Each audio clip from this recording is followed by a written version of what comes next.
Okay, what have you learned from the three branches of government? How many senators do we have? 24. 24. Okay. Romeo. Gusto ko kayo. I have a question for you. Okay. What is legislative? Ano yung gawa ng legislative? Si legislative po, siya yung usually na gumagawa po ng mga... Ano? Babae ang boys. Babae siya. Babae ang boys. Hindi bagay. Well, so si legislative, they are the usually na gumagawa po ng mga nag-implement ng law. Sige, go ahead.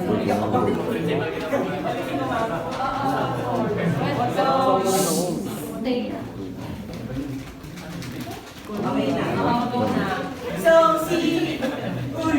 Nakinig ko mamaya na kayo mabanta. So si legislative po, sila po yung usually na gumagawa po ng laws or in... Sa madaling salita, they usually use implement the laws po. Okay. Now, let's have group 3. Okay. What is executive branch? Okay, who are the member of the executive branch, by the way, group president? Executive, ma'am? President. Okay. Aside from president, vice president, and Wala naman. meron yung mga cabinet members. Meron. Yung mga cabinet members. And the last one, okay, let's have the legislative. Okay, group 2. Judiciary. Group 2, judiciary. What can you say of judiciary? Okay. Natapos, nag-ramble tayo ng question. Okay, group 2, let's talk about judiciary. What can you say about judiciary? Ano judiciary? Emil, tayo mga bandera ng group 2. Hoy, bakit ako? Iba naman. Okay, by the way, the Chief of Justice right now is si Chief Justice, I forget his name, Gesmundo. Siya yung, hindi sino yung laging nasa TV ngayon, si retired Chief Justice, sino yun? Carpio. Hindi siya Chief Justice, retired na siya. At saka hindi siya naging Chief Justice, by the way. He is one of the Chief Justices. Ang naging Chief Justice, by the way, si Renato Corona.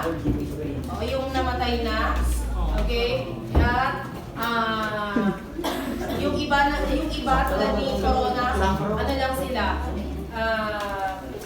naging justices pero hindi sila naging Chief Justice. By the way, ang judiciary is independent body sila. They are separate from the not from the government, okay, from the executive and from the legislative.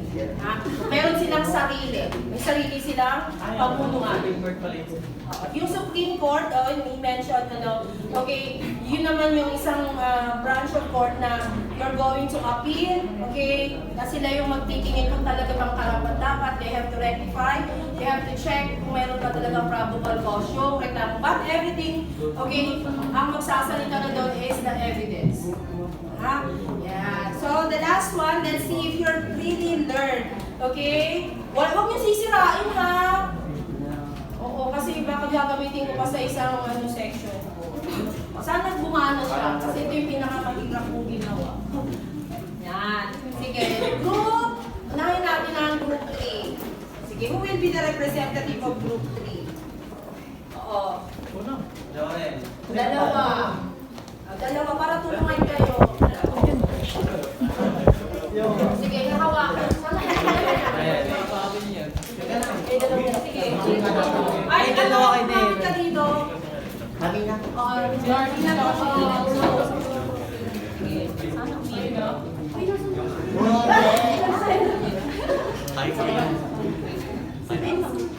Yan, one more.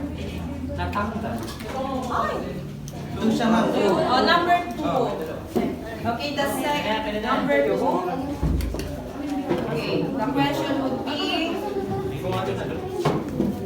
napakadali lang. How many senators are there in Senate? 24.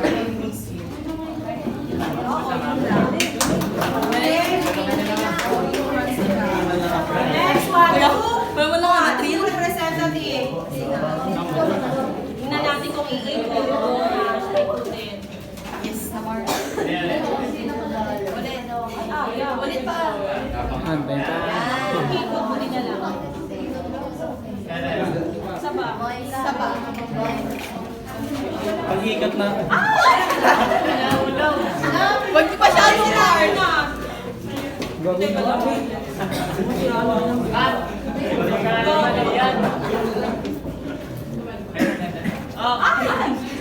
Ayan na.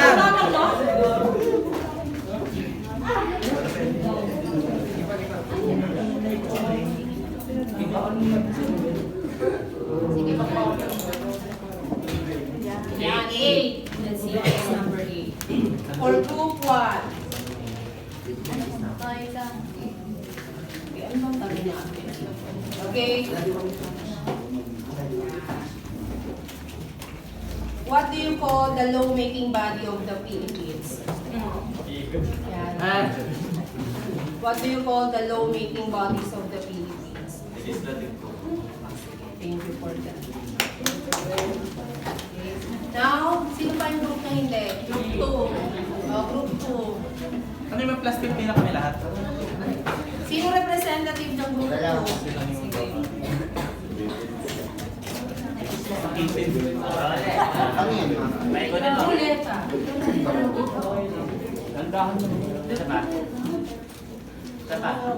Hindi naman po. Umiikot yan. Sige na. Ulit. Ulit. Yan. 2. Ano? Isa pa lang. Number 2. Okay, who is the Vice President of the Philippines? Vice Okay, maingay. Wala maingay. Vice President of the Shrek. Republic of the Philippines. Si Mama. Shrek. Ano? Ha? Uy, si Shrek nga. Si Mama. Parang hindi convincing si ano. Hindi lang tama na yun. Hindi namin din tama. Tama. Si Shrek. Okay, class, who is the Vice President of the Republic of the Philippines? And who is the... Tama ko. Okay, the Secretary of Education. Zara Duterte. Ano nakakalimutan yun, ha? Okay? And that would be all for this activity. Thank you for joining and